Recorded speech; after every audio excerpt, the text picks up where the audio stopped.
My name is Hannah Larson. I'm 36, living in a cozy 2-story home in the quiet suburbs of Eau Claire, Wisconsin. If you pass by on a Saturday afternoon, you might see me watering dahlias on the front porch, baking an apple pie in my sunlit kitchen, or waving at neighbours walking their dogs. Everything looks picture perfect, at least to outsiders. My husband, William Hayes, is 10 years my senior, a management consultant who spends most of his time in airports, hotels, and endless meetings. He's proper, calm, responsible, and, sadly, distant. When we married 3 years ago, I thought I'd found my place, a partner to lean on, a family to build. But the longer we've lived together, the more I feel like an afterthought in his meticulously planned schedule. William's absence became routine. At first, I counted the days he was away, cooked elaborate dinners for his return. But over time, I stopped waiting, stopped counting, stopped hoping. I filled my days with small tasks, cleaning an unused guest room, tending a thriving garden, organising a kitchen I only cook for myself. It's how I fought the loneliness no one saw, a life without arguments or visible cracks, but cold enough to numb. Mason, William's son from his first marriage, moved in when he started college. He's 19, tall, built from regular gym sessions, with bright blue eyes and the effortless confidence of youth. We don't talk much beyond polite exchanges, a nod at dinner, a thanks for food left on the counter, a reluctant good night before he shuts his bedroom door. To me, he's a stranger in my own home, close, yet unfamiliar. I didn't think much about Mason. He had his world classes, friends, social media, earbuds always around his neck. I had mine, empty as it was, but I thought it was stable. We all had our routines, our thoughts, orbiting like planets that never collide. Until one rainy night, unremarkable. At first everything changed. It was a dreary evening, rain tapping the windows in a steady, mournful rhythm. I curled up on the couch with an old novel, the living room lit by a soft lamp and the scent of lavender candles. I tried to read, to ignore the empty space beside me, the space of a husband I'd grown used to missing. My phone buzzed. William. His flight was delayed. Another night away. No problem, I said, as always, and hung up. No emotion, no disappointment, just another absence in a string of them. I decided to head to bed early. Upstairs, Mason's room was dark, but I heard a faint sound, soft, prolonged, like a stifled groan through thin walls. I froze. Was he hurt? Without thinking, I pushed open his door. What I saw stopped time. I'd expected an emergency, a cut, sudden pain, something needing help, but the sight before me was different. Mason lay sprawled on his bed, the dim glow of a bedside lamp carving shadows across his chiselled frame.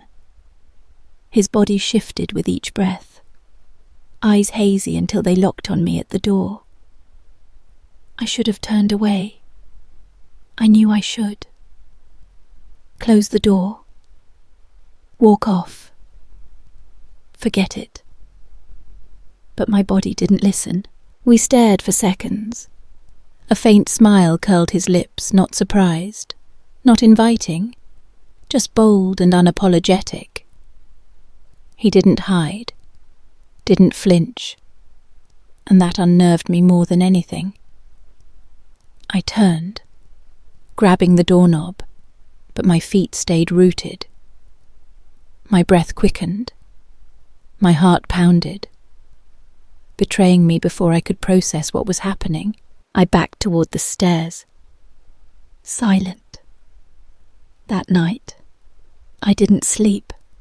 I lay in bed, eyes on the ceiling, haunted by his bare form, his fearless gaze, a feeling stirring after years of dormancy. I hated myself for not leaving immediately, hated that part of me was curious. The next morning, I tried to act normal, making breakfast early to bury the night before.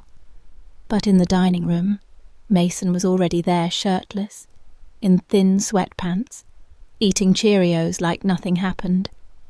His hair was damp, skin catching the morning light. I froze. "Morning," he said, casual, almost too easy. I mumbled a reply, turning to rummage in the fridge. My hands shook as I set a pan on the stove. His gaze felt like a weight, drying my throat. "You look different today," Mason said, his tone teasing, laced with something deeper. I slammed the fridge harder than needed. "Eat your breakfast!" I snapped, my voice sharper than intended, like I was fleeing my own emotions. He chuckled a low, breathy sound, and stood. I didn't turn, but heard his footsteps close behind. The air grew heavy, charged with electricity and danger. "No need to pretend, Hannah," he whispered, close to my ear. I held my breath. My hand froze on the spatula. My heart thundered, threatening to burst. That was wrong. I managed. Voice trembling. I turned, wanting to shut it down with a glare. But his eyes didn't waver, no remorse. Just a wild, primal spark that saw through my defences. "You stayed," he said. "You didn't walk away." I had no response.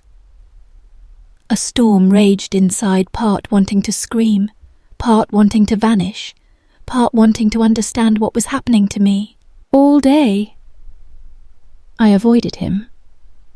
I scrubbed floors, sorted closets, washed clean dishes. I needed to outrun his gaze, his words, but the feeling clung like fog.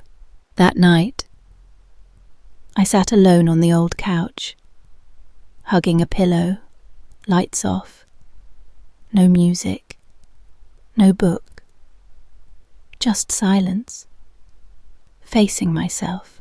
I'd left that door open literally and figuratively, and now I didn't know how to close it. The next morning, I woke from fitful sleep, a dull ache in my head like my heart had been battered all night. Sunlight slipped through the blinds, soft and golden. But I felt heavy.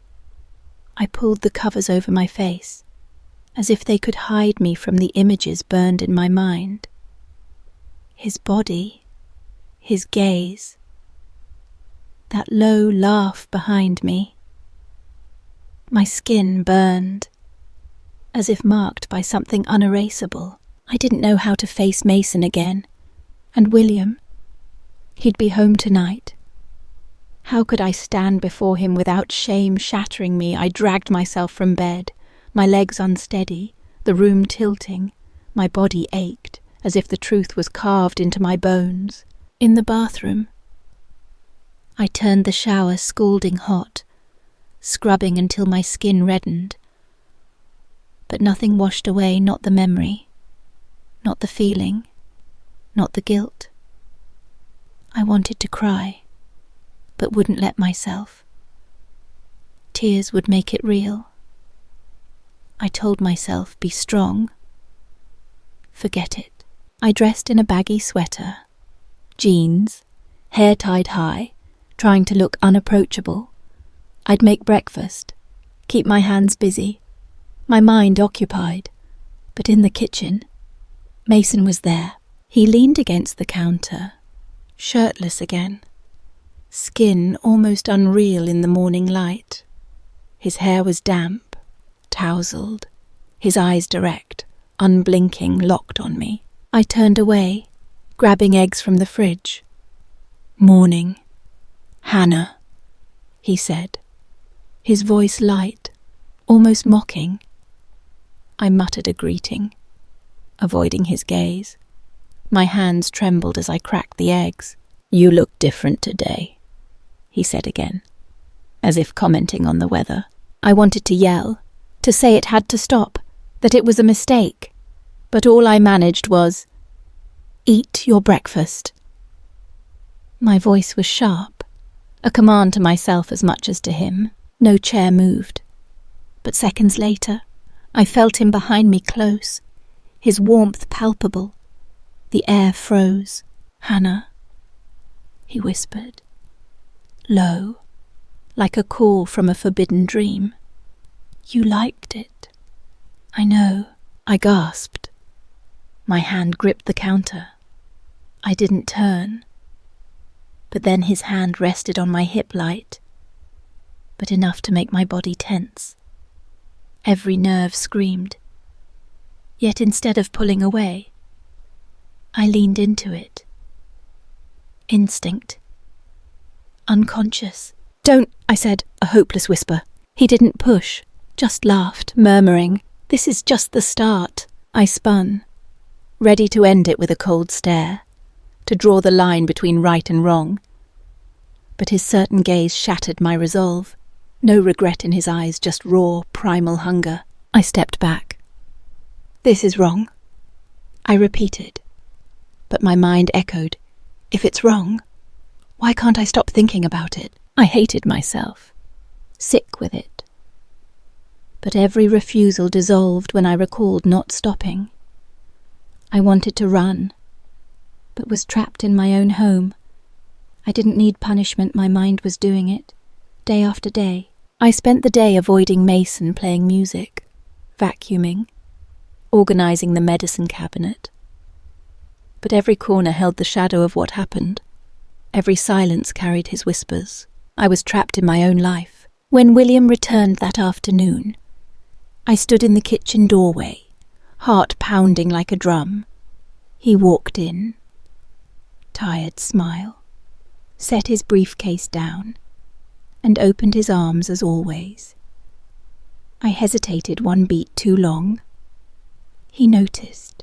He hugged me tightly, whispering how much he'd missed me. I nodded, forced a smile, tried to act normal, but every cell screamed panic. His familiar cologne, his gentle hands, they felt foreign, like I wasn't his wife anymore, like I was playing a role I didn't fit. From the stairs, Mason watched, his eyes dark, unreadable. Our gazes met briefly, and I turned away, as if his look could burn me alive. Dinner was a broken melody. William chatted about his trip. Cheerful. I nodded, smiled on cue, tasted nothing. Mason sat across, silent, watching. Under the table, his foot grazed mine once, then lingered. I flinched, spilling my wine. William jumped up, grabbing a towel. I apologized, blaming clumsiness. But alarms rang in my head. I couldn't live like this, waiting for another touch, another silent threat. When William went upstairs to shower, I cleaned frantically to escape, but Mason cornered me in the hallway. Wordless, he pinned me to the wall, his eyes blazing, smile sharp. "I want you again," he whispered, voice rough against my ear. I pushed him back. "You're insane," I hissed. "William's home. This is wrong. Sick." He laughed, a chilling sound. "You liked it. You didn't resist last time. You won't now." I shook my head, wanting to run, but my feet stayed. His hand brushed my thigh. I swatted it away, eyes tearing. "I hate you. I hate how you make me feel. Weak." "You're not weak," he said. "You've just lived a lie too long. Now you're alive." I was speechless. Rage, shame, and a new fear not of him, but of myself. That he might be right. I fled to the bathroom, locked the door, splashed cold water on my face. In the mirror, I saw a stranger, tired eyes, dry lips, ashen skin. I'd become a woman I didn't recognize, driven by urges I couldn't control. The days that followed were a dark dream. Mason kept pushing subtle touches when no one saw, whispers when William left the room, smug smiles. Worst of all, my body sometimes responded. William noticed something was off. He asked why I was distant, irritable. I lied, smiled, hugged him tightly to reassure, but I knew it would break one day. And what scared me wasn't the truth coming out, it was not knowing who I was anymore. That night, William went for drinks with old colleagues, saying he'd be late. I nodded, relieved for a moment's peace, no worried glances, no pretending. I curled up in the living room, wrapped in a blanket, an old movie on for noise. I didn't watch. My eyes stared at the screen, my mind elsewhere where it shouldn't be. Then Mason appeared in the doorway, shirtless, in low-slung sweatpants. His form glowed in the dim light. He said nothing, just stared a possessive, silent look. I shook my head, trying to keep distance, but he crossed the room in a few strides. The blanket was yanked away, the air suddenly stifling. I was pulled into a familiar spiral, his lips near mine, arms around me, body pressed close, heavy with unasked desire. We didn't make it upstairs. No time, no reason. On the couch, I let myself fall, like a leaf in a flood. I forgot the front door, didn't hear the key turn, didn't hear William call my name, but Mason did. He pulled back just as William stepped into the living room. The room went still. My husband stood frozen. His eyes moved from my dishevelled clothes to my flushed face to Mason still bare. Sweat slicked. In that moment, my world collapsed. No excuses. No script to save me from the devastation in the eyes of the man I called husband. "Hannah." William's voice was a whisper.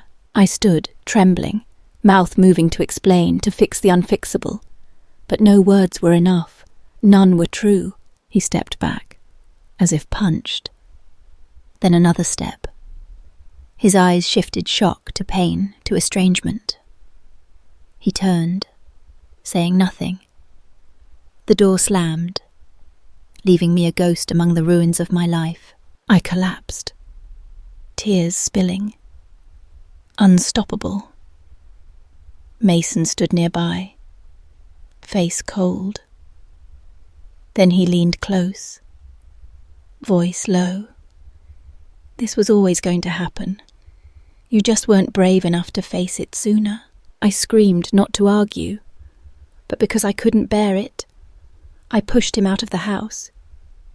He didn't resist, just vanished into the night, leaving me with shame and a secret no longer secret. I sat on the floor until dawn. Sunlight cut through the windows like a blade. I was cold, colder than any Wisconsin winter. William didn't return. I'd lost him, lost everything, and the worst part, I knew it started with me. William didn't come back the next day, or the next. For a week. The house felt vast and empty. A silent scream in every wall. His absence was louder than any argument. I lived like a shadow, no Mason,